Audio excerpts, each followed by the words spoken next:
सावन भोले जी तुम्हें सावन मुबारक हो। सावन सावन सावन भोले जी तुम्हें सावन मुबारक हो। सावन सावन सावन भोले जी तुम्हें सावन मुबारक हो।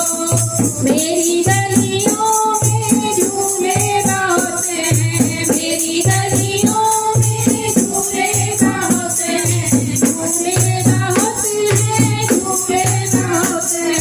झूला तो आए गाने बहुत हैं, झूला झूलाए सुबह शाम भोले जी तुम्हें सावन मुबारक हो। झूला झूलाए सुबह शाम भोले जी तुम्हें सावन मुबारक हो। सावन सावन सावन भोले जी तुम्हें सावन मुबारक हो। सावन सावन सावन भोले जी तुम्हें सावन मुबारक हो। मेरी गलियों में मंदिर बहुत हैं, मेरी गलियों में मंदिर बहुत हैं, मंदिर बहुत हैं, मंदिर बहुत हैं, मंदिर बहुत हैं, मंदिर बहुत हैं। जोत जलाओ सुबह शाम भोले जी तुम्हें सावन मुबारक हो। जोत जलाओ सुबह शाम भोले जी तुम्हें सावन मुबारक हो। सावन सावन सावन भोले जी तुम्हें सावन मुबारक हो। मेरी गलियों में नदियाँ बहुत हैं, मेरी गलियों में नदियाँ बहुत हैं, नदियाँ बहुत हैं, नदियाँ बहुत हैं, नदियाँ बहुत हैं, नदियाँ बहुत हैं। चरण डुलाओ सुबह शाम भोले जी तुम्हें सावन मुबारक हो। चरण डुलाओ सुबह शाम भोले जी तुम्हें सावन मुबारक हो। सावन सावन सावन भोले जी तुम्हें सावन मुबारक हो।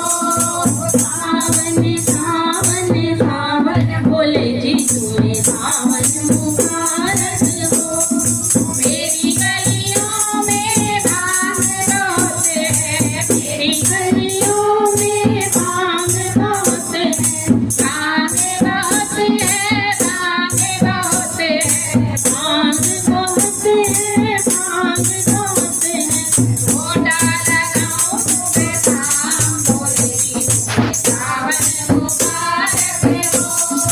घोटा लगाओ सुबह शाम भोले जी तुम्हें सावन मुबारक हो। सावन सावन सावन भोले जी तुम्हें सावन मुबारक हो। सावन सावन सावन भोले जी तुम्हें सावन मुबारक हो। सावन सावन सावन भोले जी तुम्हें सावन मुबारक हो। ओ शंकर भगवान की जय हो। शिव से एक ही बार मांगेंगे, प्रभु आप मेरे साथ चलो। कहाँ चलो? लंका की पुष्टि की नगरी में तो वैसे कैसे जाएंगे प्रभु? वो लंका की दाम नहीं की थी उसको। तो क्या हुआ? तो बोले प्रभु आप लिंग रूप में चलिए। क्या कहते हैं देखा होगा। तो क्या कहते हैं इसको नीचे बस रखना भाई, ध्यान रखना आप ले जा रहे हो सीधा लंका लेके जाना, नीचे बस रखना। तो क्या होता है कि जब ले जा रहे हैं तो मैं वहां बता रहा हूँ कि शंकर कहकर राक्षस रावण बहुत अच्छा कहकर शिवलिंग साथ लेकर अपने घर की ओर चला, परंतु मार्ग में भगवान शिव को माया से क्या लगा, मूत्र उत्सत हिसाब लग गई और बहुत तेज लगी, तो तेज और रावण रोक नहीं पाया कि क्या करूं कैसे होगा ये, शिव भी नीचे नहीं सकता, अपवित्र होकर मैं उठा नहीं सकता, मुझे कई चीजें होगी। तो उसको बनवाया था, तो उसने क्या देखा कि एक बना, तो जानते कौन थे? गणेश जी। हाँ, वो भी शिव की माया थी। तो उन्होंने क्या काम किया, वो बिल्कुल ग्वाला बन के गया, बोला भैया इसको पकड़ ले, पकड़ शिव को पकड़ लो, नीचे में लगा, मैं जरा अभी आया, अभी आते कहाँ से? हमने कहा ठीक है लाओ दे दो, कोई बात नहीं, पर वो चला गया टॉयलेट करने, उसके अथाह जल का सागर उसके अंदर लेकिन था। तो वो मूत्र विसर्जित करता गया, लेकिन उधर वो जो वाला था वो भी थक गया, फिर शिवलिंग में उठा के नीचे रख दिया। अब क्या होता है कि जब उन्होंने मुख त्याग के लिए बैठ गया, मुख जीते पीते वाला शिवलिंग के भाते अंदर पीड़ित होकर व्याकुल हो जाए, तब उसने पृथ्वी पर रख दिया। फिर वो दीर्घ में शिवलिंग वहीं पर स्थित हो गया और दर्शन करने मात्र संपूर्ण 20 देवताओं का फल देने वाला, पाप रहित पाप राशि को हर लेने वाला है। उन्हें वही शिवलिंग तीनों लोग में वैद्यनाथेश्वर के नाम से प्रसिद्ध। बोलो जो वैद्येश्वर नाथ की जय हो। सत्पुरुषों को भोग और मोक्ष देने वाला है। यह दिव्य उत्तम और श्रेष्ठ ज्योतिर्लिंग दर्शन और पूजन से समस्त पापों को हर लेता है और मोक्ष की प्राप्ति करता है। वो शिवलिंग संपूर्ण लोगों के लिए हित के लिए वही स्थित हो गया। तब रावण भगवान शिव का परम उत्तम वर पाकर अपने घर को चला गया और ये तो पाया, लेकिन शिवलिंग वही रह गया, शिवलिंग नहीं जा पाई। वहां जाकर महान असुरों से बड़े हर्ष था, अपनी प्रिय मंदोदरी की खाली बात कही। इंद्र आदि सभी देवता ने जब सुना तो अपने सलाह करके वहां आए। उनका उन मन भगवान शिव में लगा हुआ था। उन सब देवताओं में उस समय बड़ी प्रसन्नता के साथ शिव का पूजन किया। कहा वैद्यनाथेश्वर महादेव जो वहीं पे स्थित हो गए थे और भगवान शंकर का प्रत्यक्ष दर्शन करके देवताओं ने उस शिवलिंग की विधिवत स्थापना की और उसका वैद्यनाथ नाम रखा, उनकी वर्णना की और स्वर्ग लोक को चला गया। और देता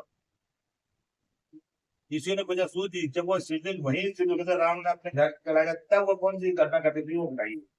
सूची कहते ब्राह्मणों भगवान शिव का परम उत्तम वर पाकर महाराज रावण को अपने घमंड तो हो ही गया था उसको, और घर को चला गया। वहां उसने प्रिया से बात करी अपनी बीवी से।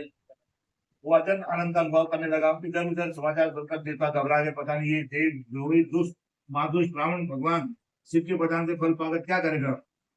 उन्होंने नारद जी को भेजा। नारद जी ने जब रावण से कहा तुम कैलाश पर्वत को उठाओ, तब तुम्हें पता चला कि बताओ नारद जी ने तो भटकाने के लिए रावण कैलाश पर्वत को उठाओ, तभी तुम सफल हो गए कि हाँ भी तुम्हारा वरदान सार्थक हो गया। शिव का वरदान जाकर कैलाश को खाड़ लिया, इसे सारा कैलाश हिल गया और तब विजय के माधे जी ने रावण को संबंधी संकट प्रकार के साथ दिया।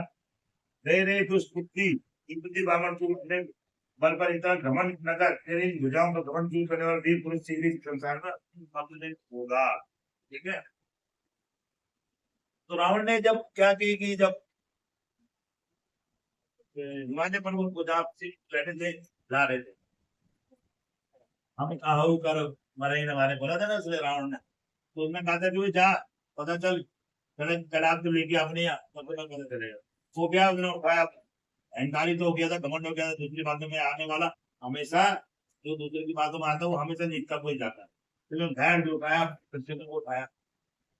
अब वहां भगवान तो था ही, तो हिला कैलाश होने लगा। तो पार्वती ने बोला प्रभु ये क्या कर रहा हूँ, भोलेनाथ ने वही सा मोटा टेक देने के और उसको बोल दिया वो नहीं महादेव जी गए तो रावण तेरा कान में कटा रहा है, अब तेरे को हराने वाला जो हराने वाला हुआ है, तेरा घमंड दूर करने वाला सभी जगत में अवतीर्ण होगा।